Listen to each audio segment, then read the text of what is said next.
What's up everybody, welcome back to the channel Xplore Enduro. I'm Jamen and today we're doing the final review on the Husqvarna TX300.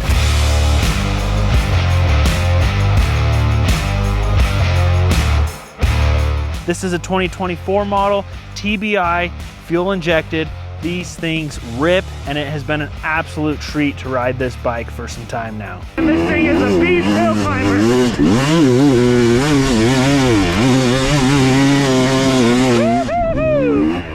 Gnarly, man.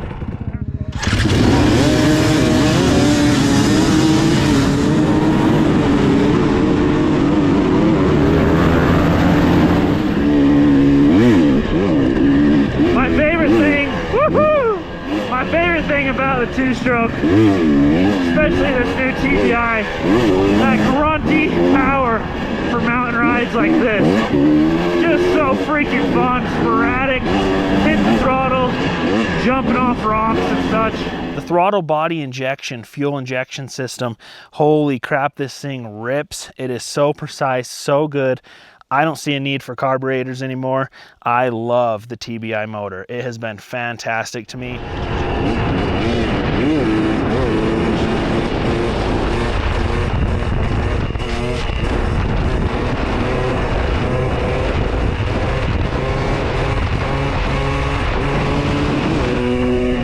Something big as well is the electronic power valve on these new TBIs. It really helps that motor. I think it just makes it so much more precise. Everything is just so fine-tuned and dialed that you really notice these TBIs just running almost perfectly. As I'm rolling off this hill, just gonna hold the clutch in. I want you guys to pay attention to the idle on this bike. Where the TBIs used to kind of fall short was the idle going downhill would fall off and pretty much kill the bike.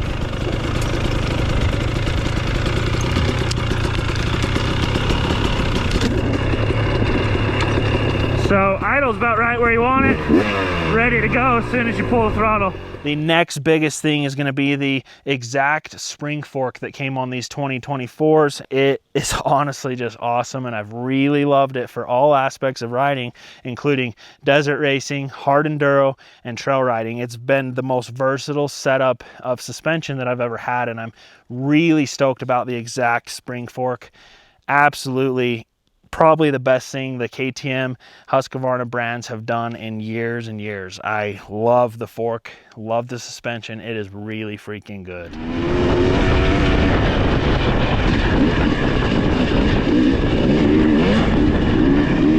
Here's Dad! Old Shane Littlefeld ripping down the Rhino Rally.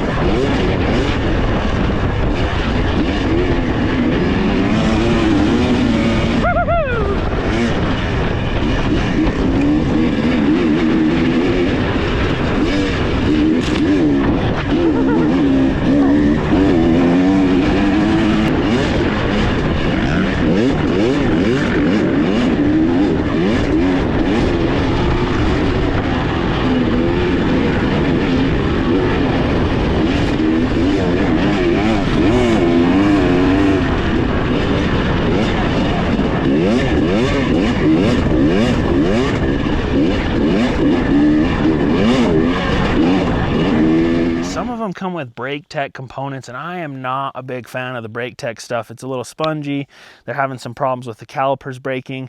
Anyways, this bike came with Brembos. Absolutely fantastic. If you're picking up a TX, a TE, any of the newer two-stroke component bikes or even four-stroke, make sure you get one that comes with Brembos. And if it has brake techs, I'd be a little wary of the performance because these Brembos last a long time and they just work good.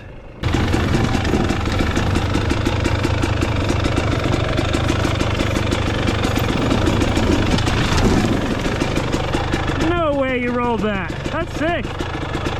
Jesus.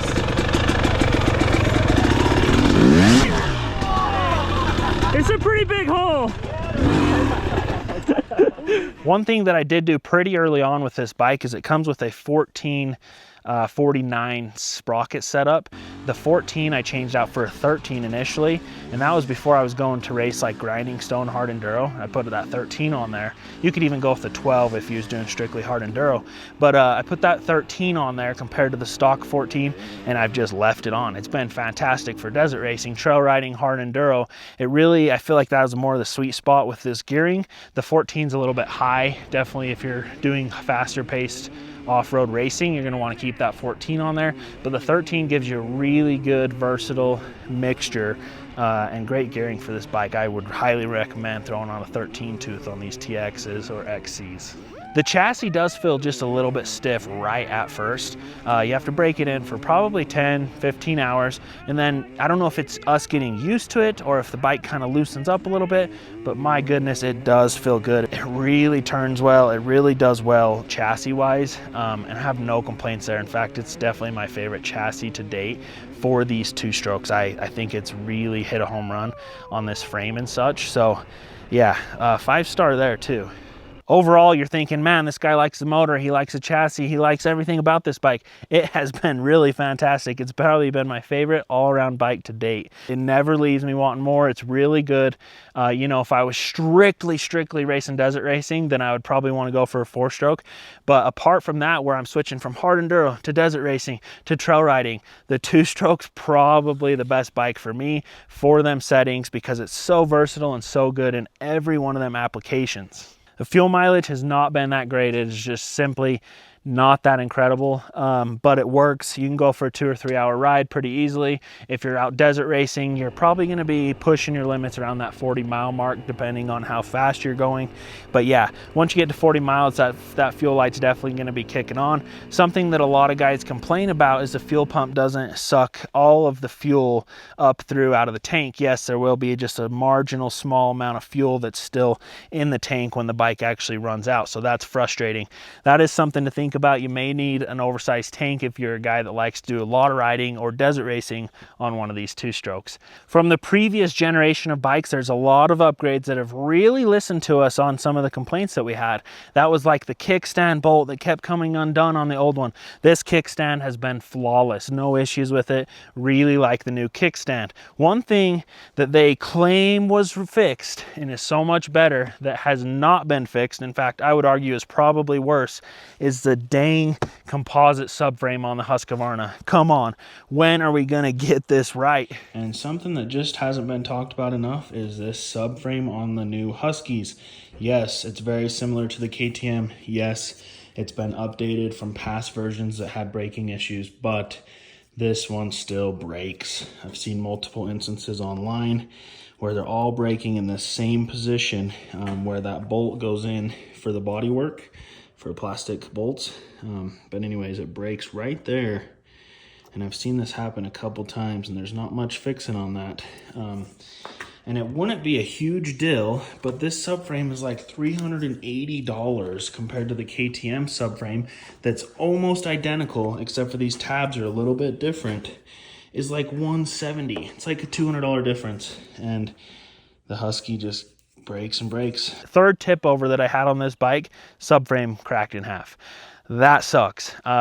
Really want to go to like an aluminum setup there, or at least put the KTM composite subframe on there because it seems to have a little bit better design and hold up a little bit better.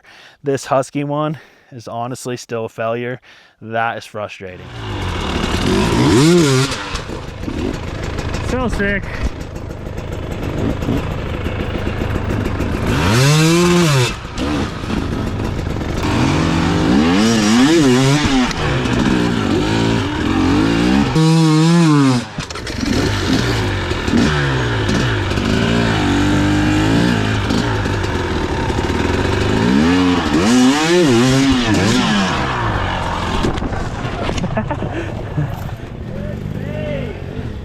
Something worth mentioning on this new bike too is the mapping. From the green map to the white map, you can really feel a difference compared to some of the older models. You'd flip that switch and you really wouldn't feel a big difference. The green map is aggressive, smooth, and does really well. The white map is, you know, you kind of a little more mellow and smooth as well. But yeah, both of them, you can tell a big difference, and it's fun to play with them maps a lot more than previous generations. One thing that I've struggled with just a little bit at the hard enduros is the dual switch for the start and stop. I have broke one of these, I replaced it, but yeah, I think they're a little bit easier to break because they're a little bigger.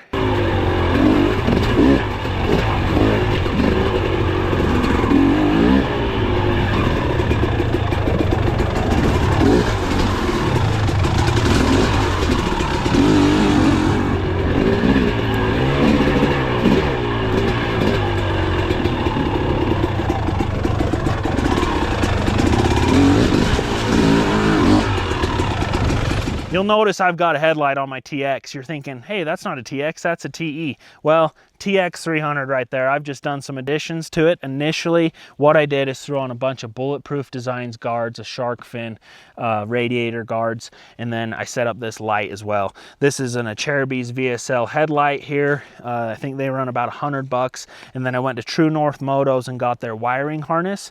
Basically runs from the battery to the headlight, and it also has a plug for my radiator fan that I added as well, which is just a Tusk fan.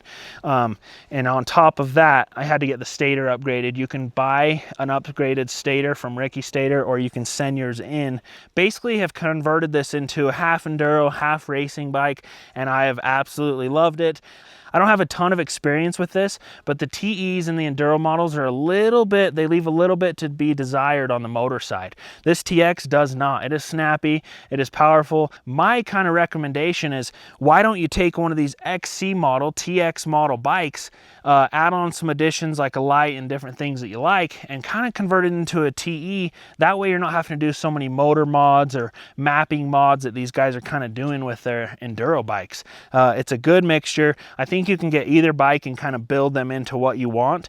But yeah, don't leave the TX out when you're considering kind of a TE versus a TX. Final review of this TX300. This is a 2024 model Husqvarna, but this TBI generation is a fantastic two-stroke. Holy cow, I have been nothing but impressed with the motor. When I initially got it, all I had to do was kind of raise the idle up for my elevation, I would imagine. From there, I have done almost nothing with the motor other than a rebuild at 100 hours. And this thing has been fantastic. Go from desert racing to hard enduro to trail riding. Don't have to change hardly anything. It is great. The exact suspension, the spring fork, that is the best fork that I have rode stock, no doubt about it. I really enjoy it, and I haven't had to make any modifications to it. It is a fantastic setup to start with. My one big drawback is going to be that subframe. It seems so easy to break. It continues to happen on the Husqvarnas. For some reason, the design is just always flawed with the Huskies. I hope that they can change that in the near future and make it more like the KTM one, or just go all aluminum. That would be fantastic. Apart from that, I don't have hardly anything but good things to say. This bike is so fun. If you're an all-around guy, you're an A-class, B-class rider, this is one of the best all-around bikes. I love this thing. I'd put it up against the 350 for best all-around bikes, and if you're a two-stroke guy, this is definitely the ticket.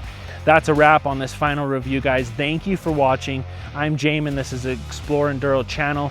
Subscribe, hit the like button, and leave me a comment of what you guys think about this two-stroke model. It's been out for a couple years now, but holy crap, for an all-around bike, I love this thing.